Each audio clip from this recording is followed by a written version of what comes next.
Salut les gars, juste avant de commencer la vidéo, je vais vous demander de vous abonner à ma chaîne YouTube et surtout activer la cloche pour recevoir toutes les notifications. Salut la MK Team, c'est Ilyes, on se retrouve aujourd'hui pour une nouvelle vidéo. Anthony Joshua s'est fait démolir par Andy Ruiz.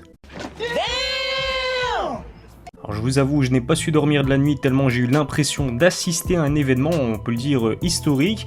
Il s'agit sans nul doute d'un combat dont on va encore parler pendant des années. Sur le papier, ce Joshua Ruiz avait des allures de David contre Goliath. D'un côté, un médaillé d'or au JO, champion invaincu, tombeur de Klitschko et détenteur des ceintures de champion du monde WBA, IBF, WBO et IBO. De l'autre, le Mexicain Andy Ruiz Jr., roue de secours on peut le dire après la suspension de Jarrell Miller pour dopage, 10 cm en moins et 10 kg en plus par rapport à Anthony Joshua, un physique ingrat dont beaucoup se sont moqués avant le combat. Andy Ruiz ne ressemble à rien, Joshua va le terminer rapidement, voilà entre autres ce que certains journalistes sportifs ont même déclaré avant le combat.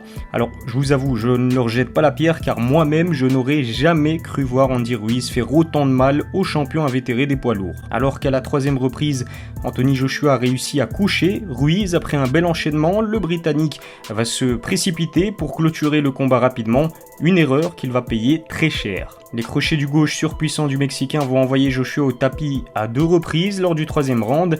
On a tout de suite senti que le Britannique avait eu mal et que la soirée commençait à prendre un tournant historique. Malgré quelques jabs qui vont faire mouche, on n'a quasiment jamais senti qu'Anthony Joshua allait ressortir vainqueur de cette affiche surprenante.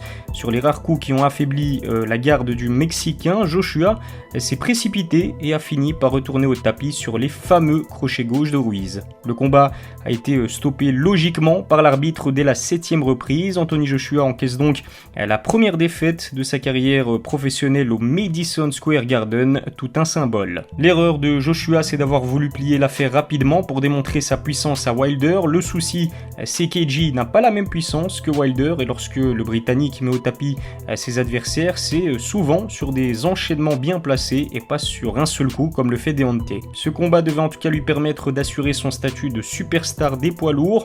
On s'imaginait le voir se débarrasser de Ruiz facilement pour ensuite lancer un défi à Deontay Wilder dans son propre pays.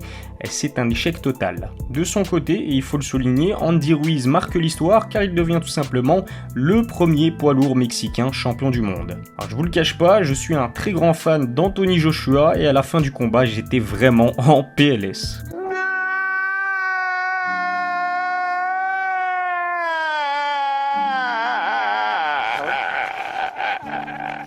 La question que beaucoup se posent maintenant, c'est est-ce qu'il s'agit de la plus grosse surprise de l'histoire de la boxe anglaise ?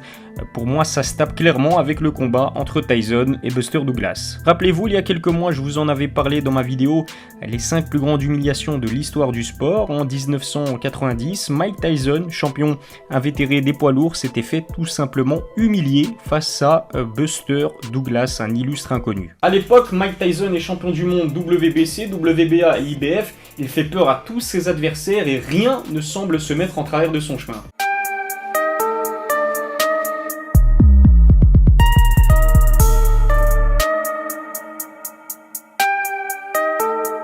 L'affiche était tellement déséquilibrée qu'aucun casino ni aucune salle n'a voulu abriter le combat aux États-Unis. Conclusion, le combat a dû être exporté au Japon en raison de son manque d'intérêt total. Mike Tyson, qui à l'époque consommait apparemment déjà de la drogue, avait en plus déclaré qu'en guise de préparation, il enchaînait les relations tarifées avec des prostituées dans sa chambre d'hôtel. Alors même si Andy Ruiz est clairement et largement meilleur que Buster Douglas et que Tyson dominait la catégorie des poids lourds bien plus que Joshua actuellement, on peut quand même comparer cette humiliation vécue par Tyson à celle vécue hier soir par Joshua. Du coup, j'attends vos avis en ce qui concerne la question de savoir si cette défaite d'Anthony Joshua est plus surprenante que celle de Tyson. Donnez-vous-en à cœur joie dans les commentaires. Personnellement, et ce malgré ce qu'il a dit lors de la conférence de presse, Anthony Joshua a, je pense, pris Ruiz beaucoup trop à la légère. Sa préparation est d'ailleurs à pointer du doigt, on l'a vu se pavaner à Miami et à New York dans ce qui ressemblait plus à des vacances qu'à une réelle préparation.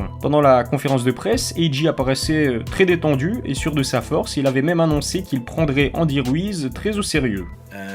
Fighting Andy, for me, is just as dangerous as fighting Deontay Wilder or Tyson Fury because They both possess their own skills, and it's a banana skin fight for me in both aspects. Ferrarissime, il a même laissé le Mexicain poser avec ses ceintures de champion du monde à la fin de la conférence de presse, un véritable signe du destin.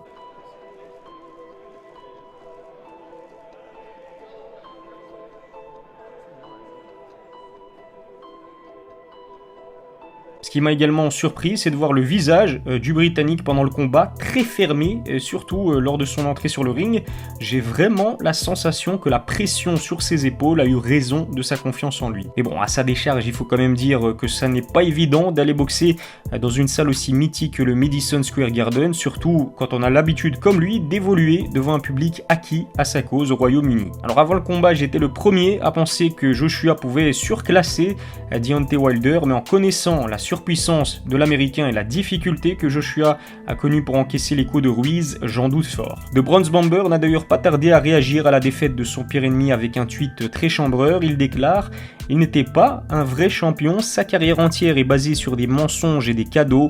Maintenant nous savons qui bosse pour qui ». De son côté, Tyson Fury a réagi de manière plus modérée à la défaite de son compatriote. Sur Twitter, il dit « Ces choses peuvent arriver dans la catégorie des poids lourds, repose-toi et reviens plus fort ». Voilà, c'est tout pour la vidéo de cette défaite historique, on peut le dire, d'Anthony Joshua. Tout ce que je peux dire, c'est qu'il ne faut pas enterrer le Britannique trop vite. Un combat retour est d'ailleurs prévu contre Andy Ruiz, mais AJ va devoir se préparer beaucoup plus sérieusement. En tout cas, cette défaite va malheureusement repousser un hypothétique super combat contre Wilder ou Fury. Joshua va devoir d'abord partir à la reconquête de ses titres perdus. Une chose est sûre, ça faisait très longtemps que la catégorie des poids lourds n'avait pas été aussi passionnante. Voilà, c'est tout pour moi. N'oubliez pas de liker ma vidéo, de me dire ce que vous avez pensé du combat en commentaire. Moi, j'en ai fait une nuit blanche. Franchement, c'était encore une fois historique.